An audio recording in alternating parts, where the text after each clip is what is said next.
The King and the Ghost. Long ago, nestled deep within the heart of southeastern Nigeria, there was a village called Ajolo. Its people were hardworking farmers, fishermen, and weavers, living simple but content lives. The village was ruled by King Daniel Umar, a tall, broad-shouldered man in his 40s, with a voice that could silence a crowd and eyes that missed nothing. King Daniel was respected not only for his firm leadership but for how he modernized Ajolo. He introduced brick houses, better roads, and even sent some children to schools in the city. But in doing so, he had unknowingly ignored a deep part of their heritage, the spirit world. Where previous kings offered sacrifices and observed the ancient customs passed down for generations, King Daniel had stopped all rituals. He called them primitive, claiming the gods were only tales to scare children. The elders grumbled, but none dared challenge him. Then came the night of the full moon, the night everything changed. Before we continue the story, please like, comment, share and follow me for more stories. On that night, the royal drummers were preparing for the annual New Yam Festival, a celebration of harvest and gratitude to the gods. But just before midnight, strange winds began to blow. The air grew heavy. Drums that were left untouched began to beat on their own, slow and hollow. The palace guards fled their post when they saw a pale figure gliding through the courtyard, tall, robed in white, and silent. No feet touched the ground.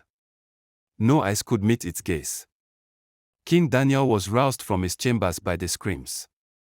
He stepped out, sword in hand, and what he saw drained the blood from his face, a figure with a human form but no face, floating near the royal stool. Suddenly, the figure spoke. Its voice sounded like many voices echoing from a well. You sit on a cursed throne, Daniel. Your ancestors betrayed me. And now, I have come for justice. Before the king could respond, the figure vanished in a swirl of wind, leaving a chill that touched even the roots of the baobab tree outside the palace. Please don't forget to like, comment, share and follow me before we continue. Fearing what he could no longer deny, King Daniel summoned Chief Okoro, the oldest elder in Ajolo, and insisted they consult the oracle, something he had refused to do for years. The oracle, a blind woman known only as Mama F, lived by the riverbank. She had not spoken in public for nearly a decade. When she saw the king, her eyes rolled back, and she began to chant in a forgotten tongue.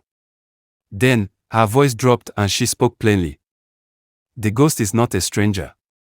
He was your great-grandfather's friend, a warrior named Obina, betrayed and buried alive to protect the crown. His spirit has roamed the earth ever since, bound by pain and vengeance. The king was stunned. What must I do? He asked. Mama F's answer was simple: you must find his grave, restore his honor, and bring peace, or he will destroy your bloodline. Please like, comment, share and follow for more stories.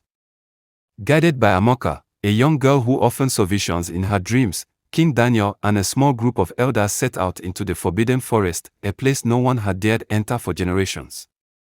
Amoka, with her eyes glowing faintly in the moonlight, led them through twisted trees and whispers in the wind. After hours of walking, they came to a clearing where a massive iroko tree stood. At the foot of the tree was a mound covered in moss and stones. Amoka whispered, "This is where Obina was buried." They dug into the earth with bare hands until they found a decayed skeleton, still wrapped in tattered warrior cloth.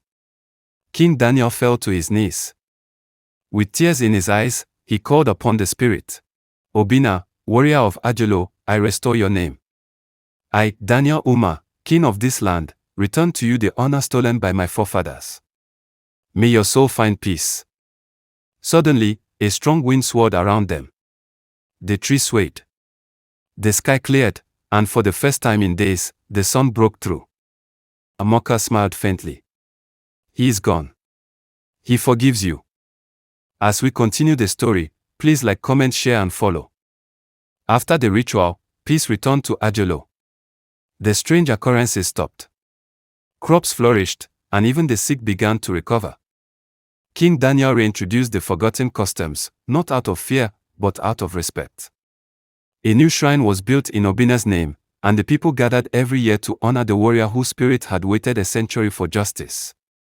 Amoka became the spiritual guide of the village, and Chief Okoro declared her the bridge between worlds. As for King Daniel, he ruled with deeper wisdom, always remembering that power not grounded in truth would someday crumble. Moral of the story: a king may command men, but only respect for history and the unseen can grant true peace. For in Africa, the past is never truly buried, and the dead, if dishonored, may walk again. Thank you for watching. Please like, comment, share and follow me for more stories. Bye for now.